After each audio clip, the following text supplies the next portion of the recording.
A filled treasure chest with a mass of 375 kilograms with a rope tied around its center is being pulled across the floor.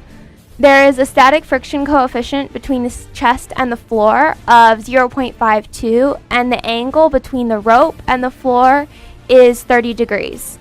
So first, in order to figure out what forces are acting on it, we will draw a free body diagram where we have the normal force, and then we have the force of gravity. And because we have our equation F equals ma, we know that this is equal to mass times the acceleration of gravity. And so we have, we can replace that with mg.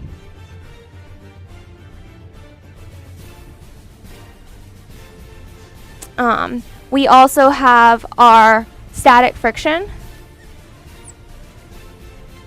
going away as we're dragging across the floor, and then we have the rope at our 30-degree angle, which we will call theta for now. So in order to look at this, we have to remember our important equations. Our F friction is equal to the static friction coefficient times the normal force. And because the object is not moving vertically, we know that this, our tension in the y direction plus the normal force, is equal to our mass times gravity. So our tension in the y direction is equal to, this is t, so our tension in the y direction is equal to t sine theta. And that means that t sine theta plus the normal force is equal to the mass times gravity. We can rearrange this so we get the normal force is equal to mg minus t sine of theta. For the, and we can also say, because our object is, we want it to move horizontally, that our force of friction is equal to our x, which is t cosine theta.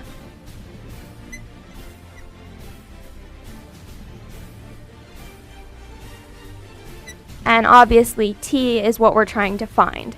Now, because f of s is also equal to this, we can set t cosine theta equal to static friction coefficient times the normal force.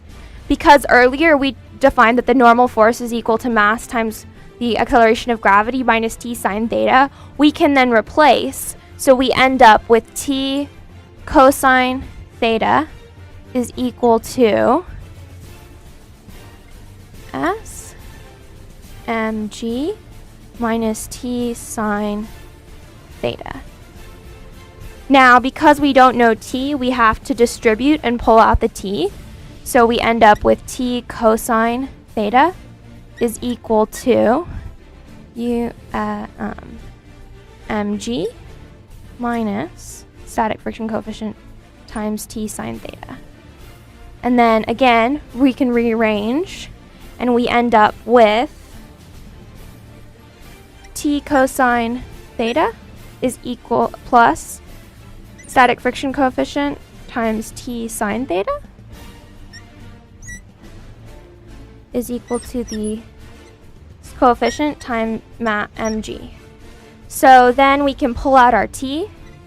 So we end up with t cosine theta plus static friction coefficient sine theta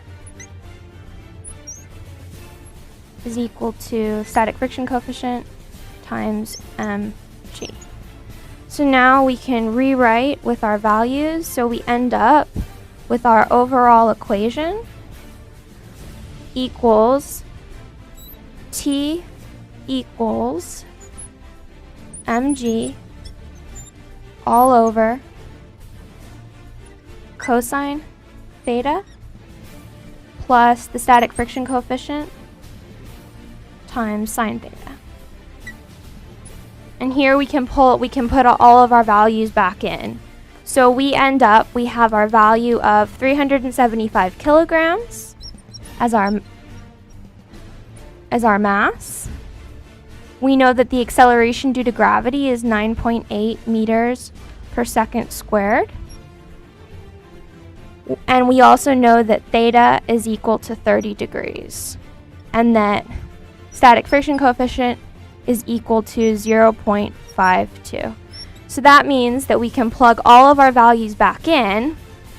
So then we end up with T equals 0.52 times 375 kilograms times 9.8 meters per second squared. All of that over cosine of 30 degrees plus 0.52 times the sine of 30 degrees. This gets us, when we plug all that information back into our calculator, end up with T equals 1697.11 newtons as our final answer for how much force it will take to overcome the static friction and get the box moving across the room.